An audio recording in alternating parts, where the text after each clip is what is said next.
Have we already lost America? I want us to think about something very important pertaining to America, and that is the integrity of elections. You know, if we don't have integrity of our elections, we don't have a free country. If the integrity of our elections is gone, we don't have a free country at all.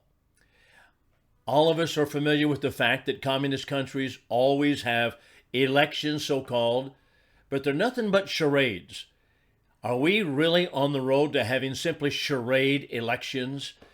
We have a lot of reasons to believe that we really have lost the integrity of elections, or we're on the road to losing them right now. There appears a great article in the New American Magazine by William Jasper. It's last November. And he talks about the integrity of elections, and he does it from several different standpoints. And I want us to think about the election process that we have and whether or not it is really intact today. First of all, let's think about this, how the left continues to criminalize the opponents on the right. Right now, they're focusing upon Donald Trump, but sooner or later, they're going to be focusing upon none other than you and me. They'll be after you. They're already sending out the jackbooted thugs all around, rounding up J6 protesters continually. Even right now, there are articles showing that the Biden administration and the corrupt DOJ under Merrick Garland is right now sending out agents to round up J6 protesters, people who were there peacefully protesting, not even entering in the Capitol building, rounding them up in order to prosecute them for violating or interfering with the election. Isn't that amazing? In 2020, we had all of the riots. We had all the Black Lives Matter riots, burning down federal buildings, destroying property, destroying lives, and nothing was said. And all that, matter of fact, isn't it the case that the Vice President, Kamala Harris, funneled money into people to spring them from jail after they had been arrested for setting fire to public buildings, destroying private property?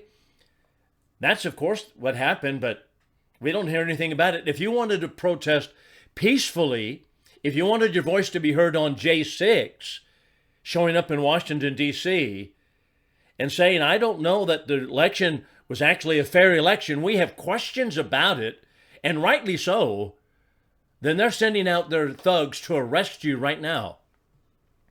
As a matter of fact, the Stalin-esque trials have already begun. Donald Trump's trial in several different places.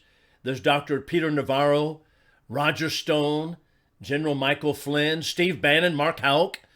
How about this one? August 8th, 2022. You remember that date? That was what, of course, made Mar-a-Lago famous. It was a brazen abuse of power. It's what we're used to seeing with tin-pot dictators, but that's what happened under Merrick Garland and the Department of Justice. They go in there to take out the documents that Trump had supposedly, allegedly mishandled, while at the same time, Joe Biden had cardboard boxes in his driveway with the same type of files, and a driveway that simply has a garage door that opens up and has one of his Corvettes in there. And yet, what do we hear from the left? Well, Joe Biden didn't intend to violate the law, and Donald Trump did. You see, that's what we get to. This is nothing but just like dictatorships in communist nations. Nothing to do with the law, but is simply to intimidate the voters and intimidate the people who are supporting specifically Donald Trump. Then after that, Merrick Garland appoints Jack Smith to go after Donald Trump, and he hits Donald Trump with 37 counts, different indictments over the documents at Mar-a-Lago. And here, get this is interesting. Do you remember when the word conspiracy was a bad word? Do you remember when you said, I don't think that, I think maybe there might be a deep state that's behind the scenes and pulling the strings, and you're a conspiracy nut, you're a conspirator, and you think that everything's conspiracy theories, and they just kind of mocked you. They did it in academia, they did it in the classroom, they did it in high school classrooms. Now what are they doing? Well, Merrick Garland is accusing Donald Trump of conspiracy to obstruct official proceedings on January 6th. And at the same time, or just a little bit before that, they wanted to accuse Donald Trump of conspiracy with Trump-Russia collusion, Trump-Ukraine collusion. By the way, here's a statement. I heard Nikki Haley say this on one of the interviews. This is just today. This is here, I think, what is it, January 8th? And I heard Nikki Haley say this on the news. She said, you know what, right or wrong, there's always chaos that follows Donald Trump. Well, let me tell you something. The reason that chaos follows Donald Trump is because he is the one who makes a dent in the leftist agenda. He's the one who they're afraid of. They're not afraid of Nikki Haley. She's a one-worlder. She's an insider. She's a big government person. She's a United Nations person. She wants to be in Ukraine. She wants to be in all these foreign wars. She wants us to be in Ukraine because, as she said, we need to be over there to keep us from going to war against other nations, or against Russia when they invade other nations, such as Poland and so forth. She wants to be hooked into this world government idea. Well, conspiracy, that's what they charged Donald Trump with. Here's what the definition of lawfare is. Let's just change gears for a moment. Lawfare is the strategic use of legal proceedings to intimidate or hinder an opponent, trying to lock up a political opponent. What we are seeing is actually lawfare against Donald Trump. For example, we have the assault on the rule of law by Manhattan DA Alvin Bragg. Then you have the district attorney in Fulton County in Georgia, Fannie Williams. Then you have New York Attorney General, the AG there, Letitia Williams. She ran on a ticket to get Trump. Now, the scheme is simply this: to tie up Trump in endless court battles, gag orders, unconstitutional left-wing judge by the name of Arthur Engoron, criminalize Trump in the minds of people, even deny him ballot access. What have we come to in this country? Well, we've come to dictatorships, lawfare that is ruled by means of these liberal courts and these liberal judges, and utilizing the law to intimidate the political opponents. But really, they're not after Donald Trump. They're after you. They're after me. They want you to shut your mouth and you go along with the program. And so the Ministry of Truth has been organized. It includes big tech. It includes big pharma. It includes big academia. It includes big media, the big foundations, big social media. And they want to deny your right of freedom of speech. They're going to ban you, shadow ban you, cancel you, deplatform you, demonize you, banish you. This is interesting. July 4th, 2023, last year, U.S. District Judge Terry Doughty of Louisiana was overseeing a lawsuit against the Biden administration. And here is his statement. The evidence produced thus far depicts an almost dystopian scenario. During the COVID-19 pandemic, the government of the United States seemed to have assumed a rule similar to Orwellian Ministry of Truth. That's our own government. Do we have integrity of elections? Well, it's pretty doubtful. What's going to happen in this next election? We have the Iowa caucus next week. We have the election this fall.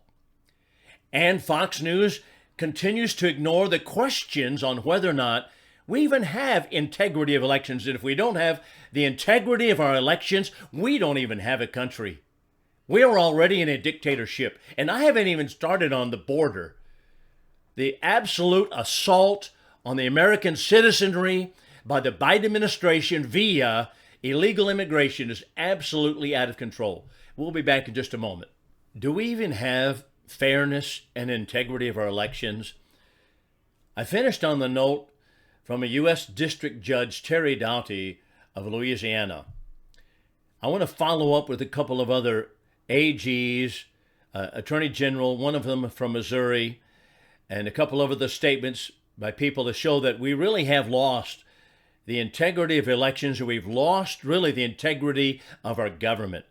This is the AG of Missouri made this statement. The Biden administration, now get this, has colluded with social media giants Meta, Twitter, and YouTube to censor free speech in the name of combating disinformation, misinformation, which led to the suppression of and censorship of truthful information on a scale never seen before.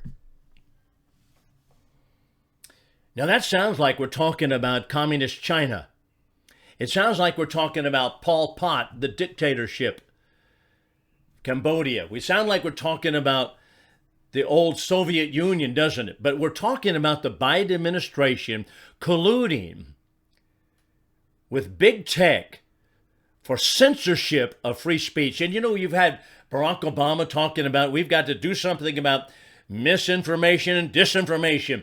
It is all depending upon who you talk to and whose mouth it's in as to whether or not it is disinformation or misinformation. That is nothing but censorship, and it spells the end of freedom in America. Here's something else to note. The federal government has what is called a CISA program. This is Cybersecurity and Infrastructure Security Agency. Cybersecurity and Infrastructure Security Agency. It's an arm of the DHS, Department of Homeland Security. The CISA, arm of the DHS, is really at the heart of destroying the First Amendment, your free speech. Here's what a House Select Subcommittee, June of 2023, stated regarding the weaponization of the DHS, specifically the CISA, the arm of the DHS, against the American people. And they called it the weaponization of the CISA, how a cybersecurity agency colluded with big tech and disinformation partners to censor Americans. And we can just stop right here. Just the title of it. Doesn't that just frighten you? Doesn't it? Should. It should, even if you're a far left liberal. That should frighten you, because we're talking about censoring and stifling, putting a sock in your mouth, stifling information, stifling the free speech that people have. And it was found, this is what they discovered. Here's what they concluded after they researched it, came together. They said, after a lawsuit, scrutinized all of it, they said the CISA, having been under scrutiny and having been under investigation by the federal government, by this House Select Committee, they outsourced its illegal and unconstitutional censorship of political speech to private nonprofit organizations such as the University of Washington Center for Informed Public, that is a CIP, or they outsourced it to the Election Integrity Partnership, or the Elections Infrastructure Information Sharing and Analysis Center. So what is this to say? It is to say that the Department of Homeland Security and its arm, the CISA, overseeing cybersecurity, began censoring the free flow of information and the free speech of Americans. But when the investigative light was put on it by the House Select Subcommittee, they decided to outsource. This is how liberals work. They don't stop. They don't quit. They just outsource it, and they scuttle it, and they go in a different direction, and so they outsource it to these private organizations to do the work for them. What is this? This is dictatorship. That's what it is. We are already in a dictatorship. If you think that we have free elections, you better think again. This is what's going on right now in our federal government. This is what's going on even with private entities involved in it. Here's one internal email in the CISA group. Now listen to this statement. I think it's a woman who wrote this. She said, "It's only a matter of time before someone realizes that we exist and start asking questions about our work. Now, this woman was on the board of overseeing the Hunter Biden laptop story that helped spike the story. By the way, here's another good, interesting point. Do you remember when the Hunter Biden laptop story first came to light before the last election that put Joe Biden in the White House? We had, what was it, a couple hundred CIA agents, FBI agents sign a statement saying, no, this is Russian disinformation. And all the time they were absolutely bald-faced lying to the American people. That is election interference. That's election interference. Have they been prosecuted? Ladies and gentlemen, we have election interference at a federal level and unprecedented levels that we've never seen before in this nation. What security do you have? What assurance do you have that we'll not have it anymore? I'll tell you what, we don't have that assurance. If we do, I'd like to know what it is. But those men have never been prosecuted. Nothing's ever come of that, even though they lied to the American people in order to put Joe Biden in the White House. That's the kind of thing that's going on. Here's something else. A globalist Atlantic Council set up at the request of the DHS, the Department of Homeland Security, and its cybersecurity group, the CISA. The Globalist Atlantic Council is a private group doing also the work for the federal government behind the scenes. Now, why do they outsource it to this private group, the Globalist Atlantic Council? Because of what the CISA official just said. Well, because people are going to start looking into what we're doing, and that is spiking stories.